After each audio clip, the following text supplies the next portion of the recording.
तो चलिए स्टार्ट करते हैं आज केमिकल काइनेटिक्स का 9th लेक्चर। आज के लेक्चर में हम लोग क्या पढ़ने वाले हैं? Important question. तो आज के लेक्चर में हम लोग पढ़ने वाले हैं मॉलिक्यूलरिटी ऑफ अ रिएक्शन, मतलब किसी भी रिएक्शन का मॉलिक्यूलरिटी क्या होता है, और उसके बाद कुछ क्वेश्चंस करेंगे अगर टाइम मिला तो। मॉलिक्यूलरिटी पढ़ते पढ़ते टाइम मिला तो हम लोग क्या करेंगे, कुछ क्वेश्चंस भी करेंगे। और मॉलिक्यूलरिटी को तो मेनली पढ़ना है ही, किसी भी रिएक्शन का मॉलिक्यूलरिटी क्या है। जैसे कि लास्ट क्लास में हम लोग पढ़े थे किसी भी रिएक्शन का ऑर्डर ऑफ रिएक्शन क्या होगा। ठीक है मेरे प्यारे, तो ऑर्डर ऑफ रिएक्शन क्या होगा ये पिछले क्लास में पढ़े थे, आज पढ़ेंगे मॉलिक्यूलरिटी ऑफ द रिएक्शन। हम लोग एकदम टॉपिक टू टॉपिक आगे बढ़ते जा रहे हैं, जैसा आपको हम लोग टॉपिक लिखवाया था इनिशियली, आपका मतलब कि चैप्टर कंटेंट जो हम तैयार किए थे उसके हिसाब से।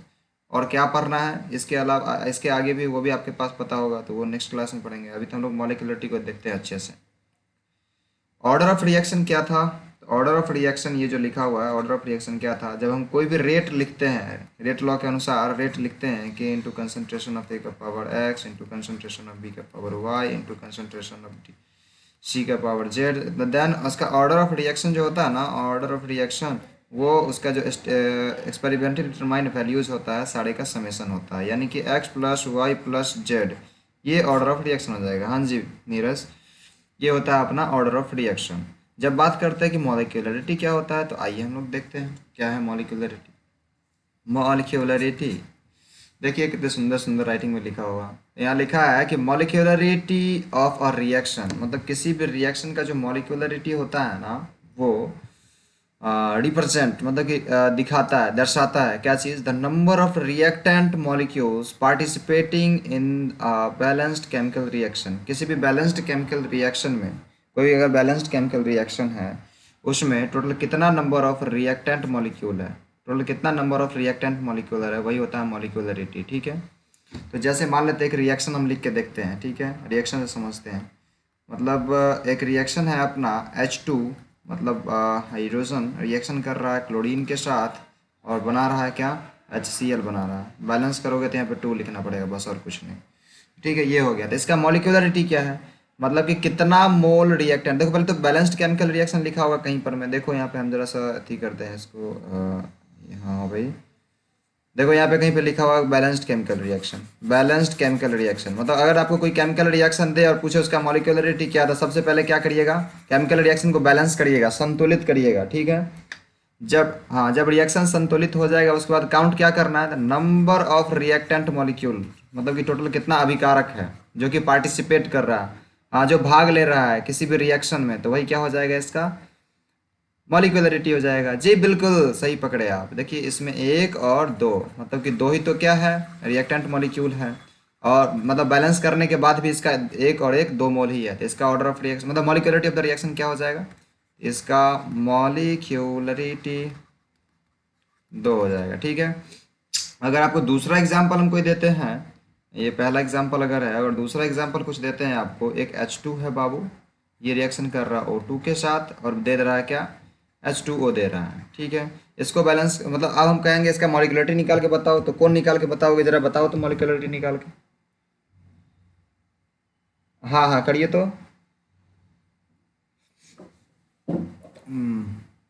दो होगा मॉलिक्यूलरिटी। देखिए मॉलिक्यूलरिटी क्या होगा सो देखते हैं इसका, यहाँ पे तो पहले दो लिखेंगे और यहाँ पे दो लिखेंगे। तो देखो H2 क्या गो है, H2 क्या मोल है, 2 मोल, O2 क्या मोल है, 1 मोल। तो दो, तब मॉलिक्यूलरिटी कितना हो जाएगा, मॉलिक्यूलरिटी बराबर, मॉलिक्यूलरिटी बराबर 2 + 1 = 2, ये ना रे तो 3। ठीक है, तो मॉलिक्यूलरिटी क्या होगा, हाँ तो नंबर ऑफ रिएक्टेंट मॉलिक्यूल, मतलब H2 क्या गो है, H2 दो गो है भाई, O2 क्या गो है, एगो O2 है, ऑटो नहीं O2। ठीक है, मतलब एक O2 है और दो H2 है, मतलब टोटल कितना मॉलिक्यूल हो गया जो भाग ले रहा है किसी भी केमिकल रिएक्शन में, तो यहाँ पे 3 है, तो इसका मॉलिक्यूलरिटी कितना हो जाएगा, 3 हो जाएगा। ठीक है, तो हमारा मॉलिक्यूलरिटी क्लियर हो गया। हाँ जी, हाँ जी, हाँ जी, तो मॉलिक्यूलरिटी क्लियर हो गया। और भी क्वेश्चन चाहिए क्या? हाँ जी, तो चलिए एक क्वेश्चन और आपके लिए, आपके खुशी के लिए कुछ भी करेंगे भाई। N2 + OH2 रिएक्शन करके बन रहा NH3। अरे वाह, अब बनाओ भाई, कौन बनाओगे, बन कितना मॉलिक्यूलरिटी आया? कितना मॉलिक्यूलरिटी आया मेरे प्यारे? देखो रिएक्शन को बैलेंस करेंगे तो क्या गो नाइट्रोजन है? दो गो, तो यहाँ दो लिख दो। हाँ, आपको पाँच आया, देख लेते कितना आता है। देखिए नाइट्रोजन, तो यहाँ पे यहाँ तीन लिखेंगे कि नहीं? तो तीन गो हाइड्रोजन और दो गो मतलब एक गो नाइट्रोजन, तो तीन प्लस एक क्या गो हो गया? पाँच। इसका दांत, इसका आएंगे इसके सामने में दांत तोड़ के इसके हाथ में ले लेंगे हम। सही से रिएक्शन को बैलेंस करके लिखने नहीं आ रहा है इसको। देखो तो एक रिएक्शन और देते हैं हम, इतना तंग कर रहे हो तो। दे क्या? छोड़ दे। चलो ठीक है, ठीक है, ठीक है, ठीक है। मेरे बच्चे, इतना बदमाशी नहीं करने का। एक क्वेश्चन और आपके पास, वो बहुत बहुत ही हल्का क्वेश्चन है। एक कार्बन है और ऑक्सीजन है, रिएक्शन किया है और बनाया है CO। अब इसका मॉलिक्यूलरिटी क्या होगा?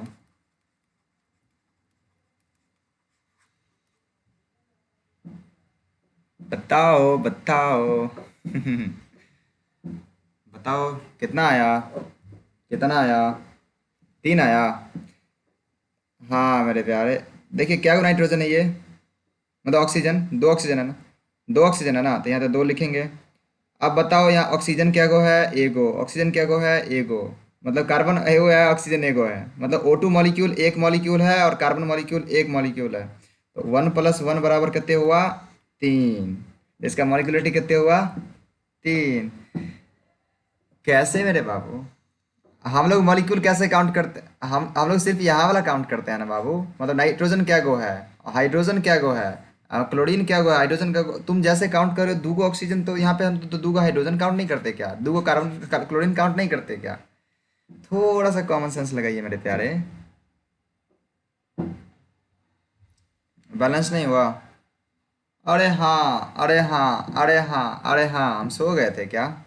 हमको हमको हमको पीटो। हाँ हाँ हाँ। तो चलिए यहाँ पे दो गो कार्बन होगा, ठीक है। अब तीन हो जाएगा, हम ही सो गए थे नहीं रे। चल मेरे बच्चे, देखो तो कभी बच्चे मेरे को सिखाते, कभी हम बच्चों को सिखाते हैं। यहाँ क्या हो जाएगा भाई? दो गो कार्बन हो जाएगा और एक गो ऑक्सीजन, यानी कि अरे उल्टा लिख रहे हैं क्या? पक्का हम सो गए हैं। अच्छा, दो प्लस एक यानी कि तीन हो गया अपना। क्या तीन हो गया? मॉलिक्यूलरिटी। तो मॉलिक्यूलरिटी कितना हो गया? तीन। ठीक है मेरे प्यारे, मतलब आप लोग अब सीख चुके हो पूरी तरह से। हमको लगा कि नहीं नहीं आप मजाक कर रहे हो, सही में मतलब ऐसे तुक्का फेंक रहे हो। तुक्का फेंक रहे हो, आपका लग रहा है, ठीक है, लेकिन अब नहीं, आप सही लग रहा है कि आगे आपको मॉलिक्यूलरिटी निकालना आ गया मेनली, ठीक है। कुछ, हाँ इंग्लिश में लिखा हुआ है कि मॉलिक्यूलरिटी ऑफ अ रिएक्शन, मतलब किसी भी अभिक्रिया का मॉलिक्यूलरिटी यह दर्शाता है कि किसी भी संतुलित रासायनिक अभिक्रिया में कुल कितने अभिकारक के अणु भाग ले रहे हैं। ठीक है, हम शुद्ध हिंदी में बता दिए आपको, ठीक है।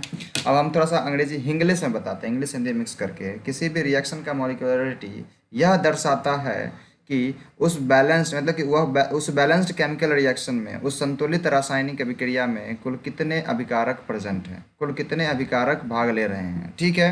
यही था मॉलिक्यूलरिटी का पूरा कहानी। इसका पूरा कुंडली यही है, इससे ज़्यादा इसके बारे में कुछ नहीं जानना है। और जानना भी है तो चलिए आगे देखते हैं, इसके बारे में कुछ इंपॉर्टेंट पॉइंट्स देखेंगे हम लोग। जैसे ऑर्डर ऑफ रिएक्शन में 12 को पॉइंट्स देखे थे, तो मॉलिक्यूलरिटी में तो कुछ पॉइंट्स होता है। चलो मानते हैं कि ऑर्डर ऑफ रिएक्शन में 12 पॉइंट्स देखे, बहुत ही छोटा भाई है, थोड़ा कम देखेंगे, लेकिन देखेंगे पॉइंट्स, ठीक है। आज मेनली मॉलिक्यूलरिटी ही खत्म करना है। देखिए टॉपिक स्टार्टिंग में लिखे थे मॉलिक्यूलरिटी, टाइम बचा तब फ्यू क्वेश्चंस, मतलब कि मॉलिक्यूलरिटी थोड़ा सा बड़ा टॉपिक है, रिलेटिवली कम है, मतलब ऑर्डर ऑफ रिएक्शन से कम है, बट थोड़ा सा है। तो अब, हाँ जी, तो मॉलिक्यूलरिटी क्लियर हो गया। मॉलिक्यूलरिटी क्या था? मतलब सबसे पहले कहेगा कि मॉलिक्यूलरिटी निकालो, तो करेंगे सबसे पहले हम उसे रिएक्शन को बैलेंस कर लेंगे। रिएक्शन बैलेंस हुआ और उसके बाद हम लोग सबसे पहले क्या करेंगे, उसमें काउंट कर लेंगे टोटल कितना रिएक्टेंट है, टोटल कितना रिएक्टेंट मॉलिक्यूल प्रेजेंट है। दैट्स ऑल, मॉलिक्यूलरिटी खत्म। अब आता है बात इम्पोर्टेंट पॉइंट का, इम्पोर्टेंट पॉइंट्स का। अब इम्पोर्टेंट पॉइंट्स में क्या देखने वाले हैं, तो सबसे पहला पॉइंट कह रहा है गौर से देखिए प्यारे, the molecularity of reaction can be positive integers only. मतलब कि भाई मॉलिक्यूलरिटी जो होगा हमेशा पॉजिटिव इंटीजर्स होगा। ये क्यों कहा भाई, ये क्यों कहा? देखो देखो देखो देखो, अगर H2 प्लस O2 बराबर हम H2O लिखते हैं, ठीक है, दूगो ऑक्सीजन एंड यहाँ पे दूगो यहाँ पे हाइड्रोजन कर देते हैं, तो टोटल मॉलिक्यूलरिटी कितने हो गया? दूगो हाइड्रोजन एंड एगो ऑक्सीजन। दूगो और एगो काउंट करके तीन गो मॉलिक्यूलरिटी आ रहा। अब तीन जो ये गिनने का काउंट आया, काउंट करेंगे, क्या ये निगेटिव आएगा क्या? हम जाएंगे मॉलिक्यूलरिटी काउंट करने के लिए, निगेटिव आएगा, जीरो आएगा, जीरो आएगा, या बट्टा में आएगा, क्या आधा गो मॉलिक्यूल है। फ्रैक्शन भी नहीं आएगा, ठीक है। अगर फ्रैक्शन आ रहा है तब फ्रैक्शन वाले को हटा करके हम निकालेंगे, ठीक है। फ्रैक्शन ने भी नहीं निकालना, मतलब कि भिन्न वाला भी नहीं निकालना है, ठीक है। बट्टा पर वाला भी नहीं आना चाहिए। मतलब कि अपना मॉलिक्यूलरिटी जो होगा ना, केवल और केवल पॉजिटिव इंटीजर ही होगा, ठीक है। क्या होगा मॉलिक्यूलरिटी? केवल और केवल पॉजिटिव इंटीजर, ठीक है। और दूसरा पॉइंट कह रहा है कि मॉलिक्यूलरिटी, अच्छा बाबू हमको चेंज करने दो। हाँ, मॉलिक्यूलरिटी जो है, मॉलिक्यूलरिटी वो नेवर, कैन नेवर, मतलब कभी नहीं हो सकता। क्या? जीरो नहीं हो सकता, निगेटिव नहीं हो सकता, और फ्रैक्शन नहीं हो सकता। सेम टू सेम वही जो ऊपर में जो पढ़े हम। ऊपर में क्या देखे कि जो मॉलिक्यूलरिटी भी किसी रिएक्शन का क्या हो सकता है? पॉजिटिव इंटीजर ही केवल हो सकता है। हाँ, तो क्या क्या नहीं हो सकता? तो जीरो नहीं हो सकता, निगेटिव नहीं हो सकता, फ्रैक्शन नहीं हो सकता है। उसका थर्ड पॉइंट पढ़िए। थर्ड पॉइंट क्या कह रहा है? थर्ड पॉइंट का द वैल्यू ऑफ मॉलिक्यूलरिटी। क्या? फ्रैक्शन अरे बट्टा वाला, जैसे 1/2, 3/4, 5/6, इस टाइप का नहीं होगा, ठीक है।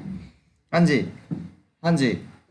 थर्ड, हाँ हाँ, कल भी बताए थे, तब कल ही सो रहा था, भैंस चढ़ा रहा था, नहीं नहीं क्या कर रहा था पता नहीं। क्या कह रहा है थर्ड पॉइंट में? The value of molecularity is generally lesser than और इक्वल टू 3। मतलब कि साधारण सामान्यतः यह पाया गया है कि मॉलिक्यूलरिटी 3 होगा, या मतलब 3 से कम ही होगा, या 3 के आसपास होगा, मतलब 3 होगा, ठीक है। मतलब कि मॉलिक्यूलरिटी, मतलब कि ये कहना चाह रहा सीधे सीधे कि मॉलिक्यूलरिटी जनरली ऐसा देखा गया है सिंपल रिएक्शन के लिए ज़्यादा होता है, ऐसा नहीं कि कैन, मतलब मे भी लिखा होगा आई थिंक कहीं पे।